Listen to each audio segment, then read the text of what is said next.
এই চারটি শব্দ ছোট হতে পারে, এর ক্ষমতা পাওয়ার শক্তি কিন্তু অনেক বেশি।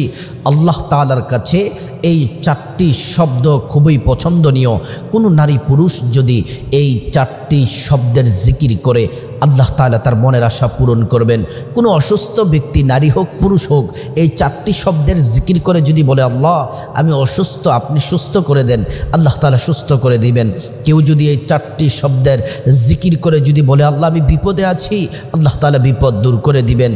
কোনো ব্যক্তি যদি অভাব অনটনে থাকে আর এই চারটি শব্দ জিকির যদি করতে পারে, আল্লাহর উপর অগাধ পরিপূর্ণ বিশ্বাস রেখে আল্লাহ পাক রব্বুল আলামিন তার অভাব অনটন আল্লাহ তাআলা দূর করে দিবেন। প্রিয় দিনদার ইমানদার মুসলিম ভাই বোনেরা, এই চারটি শব্দ খুবই গুরুত্বপূর্ণ। এই জিকিরগুলা করতে পারলে কপাল খুলে যাবে। মহিলা মা বোনেরা বাসা বাড়ির মধ্যে বসে বসে জিকিরগুলা করবেন, রান্না বান্না করার সময় জিকিরগুলা করবেন, ঘর পরিষ্কার করার সময় জিকিরগুলা করবেন। যখনই আপনি অবসর থাকবেন তখনই এই চারটি শব্দের জিকির করুন। আর সম্মানিত আমার মুসলিম ভাইয়েরা, পুরুষ ভাইয়েরা যারা আছেন, আপনারাও জিকিরগুলা করবেন। অফিস আদালতে, ঘরে বাহিরে, মাঠে ঘাটে, দোকানে, যেখানেই থাকেন না কেন, এই চারটি শব্দের জিকির আপনি যদি করতে পারেন, আল্লাহ তাআলা আপনার কপাল খুলে দিবেন।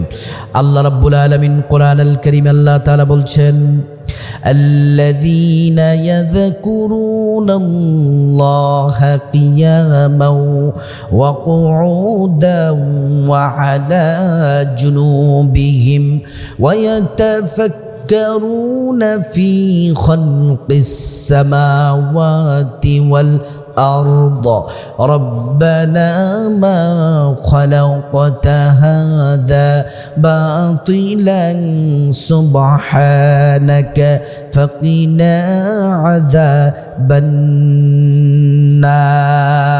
আল্লাহ তাআলা কোরআনুল কারীমে বলছেন, আল্লাযীনা ইয়াযকুরুনাল্লাহ, যারা আল্লাহকে স্মরণ করে, যে কোনো অবস্থায় আল্লাহকে তোমরা স্মরণ করো, কিয়ামা দাঁড়িয়ে আল্লাহকে স্মরণ করো, ওয়া কুউদা এবং বসে আল্লাহকে স্মরণ করো, ওয়া আলা জুনুবিহিম কাত হয়ে শুয়ে শুয়ে আল্লাহকে স্মরণ করো, ওয়া ইয়াতাফাক্কারুনা ফি খালকিস সামাওয়াতি ওয়াল আরদ, আর চিন্তা করো, গবেষণা করো যে আল্লাহ পাক রব্বুল আলামিন কিভাবে আসমান সৃষ্টি করেছেন, জমিন সৃষ্টি করেছেন। রব্বানা মা খালাকতা হাযা বাতিলান সুবহানাকা ফাকিনা আযাবান নার। হে আল্লাহ, হে আমাদের রব, আপনি কোনো কিছুই অনর্থক সৃষ্টি করেননি, আপনি পবিত্র। আপনি আমাদেরকে আগুনের আযাব থেকে, জাহান্নামের আযাব থেকে আপনি আমাদেরকে বাঁচান। সুবহানাল্লাহ। আপনি বসে, আপনি শুয়ে, আপনি দাঁড়িয়ে, কাজকর্ম করা অবস্থায়, অবসর সময়ে এই জিকিরগুলা করার জন্য আল্লাহ তাআলা কোরআনে নির্দেশ দিয়েছেন। আল্লাহ রাব্বুল আলামিন কোরআনুল কারীমের সূরাতুল আহজাবে আরো বলেন, ইয়া আইয়ুহাল্লাযীনা আমানু যকুরুল্লাহা যিকরান কাসীরা। আল্লাহ তাআলা ঈমানদারদেরকে ডেকে ডেকে বলেন, ও ঈমানদারেরা শোনো, উযকুরুল্লাহ, তোমরা আল্লাহ পাকের জিকির করো, উযকুরুল্লাহা যিকরান কাসীরা, অধিক পরিমাণে জিকির করো, বেশি বেশি করে জিকির করো। ওয়াসাব্বিহুহু বুকরাতা ওয়াসিলা, আল্লাহর পবিত্রতা বর্ণনা করো, জিকির করো, সকাল বিকাল দুপুর, যখনই অবসর থাকো তখনই আল্লাহকে স্মরণ করো। আল্লাহ তাআলা অন্য জায়গায় বলছেন, জিকির করলে আল্লাহ গুনাহ মাফ করে দেয়, অন্তরটাকে পরিশুদ্ধ করে দেয়। আল্লাযীনা আমানু ওয়া তাতমাইন্নু কুলুবুহুম বিযিকরিল্লাহ, জিকিরের মাধ্যমে অন্তর পরিষ্কার হয়।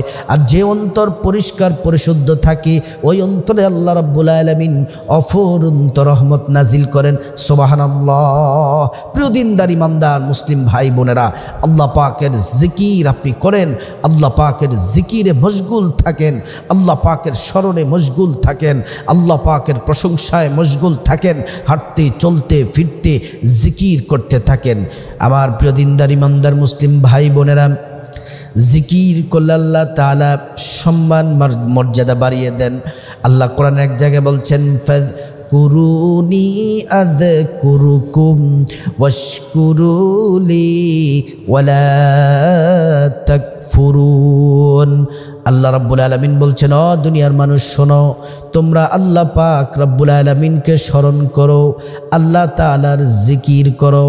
আল্লাহ পাক রব্বুল আলামিনের জিকির করলে আল্লাহ তাআলা তোমাদেরকে ক্ষমা করে দিবেন। আল্লাহ পাকের জিকির যদি আপনি করতে পারেন, ফাযকুরুনি আযকুরকুম ওয়াশকুরুলি ওয়ালা তাকফুরুন। আল্লাহ তাআলা বলছেন, ও দুনিয়ার মানুষ, তোমরা আমি আল্লাহকে স্মরণ করো। আমরা যদি আল্লাহ তাআলাকে যদি আমরা স্মরণ করতে পারি, তাহলে আল্লাহ রাব্বুল আলামিনও আমাদেরকে স্মরণ করবেন। আমরা আল্লাহকে স্মরণ করার মাধ্যমটা হচ্ছে ভিন্ন। আমরা আল্লাহকে স্মরণ করি জিকিরের মাধ্যমে, তাসবিহ তাহলিলের মাধ্যমে, নামাজের মাধ্যমে, দান সাদাকার মাধ্যমে। কিন্তু আল্লাহ তাআলা আমাদেরকে স্মরণ করেন কিভাবে? আল্লাহ আমাদেরকে স্মরণ করেন গুনাহ মাফ করে। আল্লাহ তাআলা আমাদেরকে স্মরণ করেন আমাদের সম্মান বাড়িয়ে। আল্লাহ পাক আমাদেরকে স্মরণ করেন আমাদের মর্যাদা বাড়িয়ে। আল্লাহ রাব্বুল আলামিন আমাদেরকে স্মরণ করেন গুনাহ মাফ করে।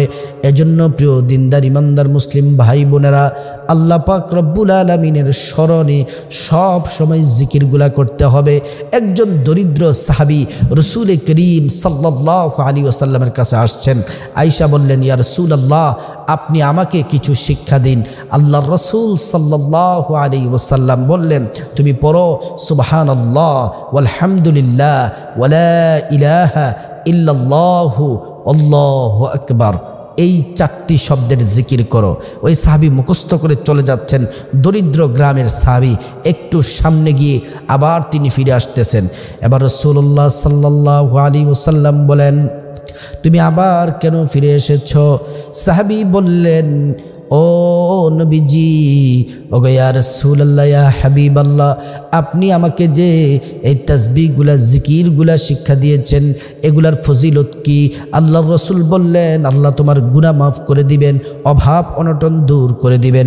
আল্লাহ পাক রব্বুল আলামিন তোমার রিজিকের মধ্যে বরকত দান করবেন। প্রিয় দিনী ভাই ও বোন, আপনারা বিশেষ করে এই 4টি শব্দের জিকির করুন।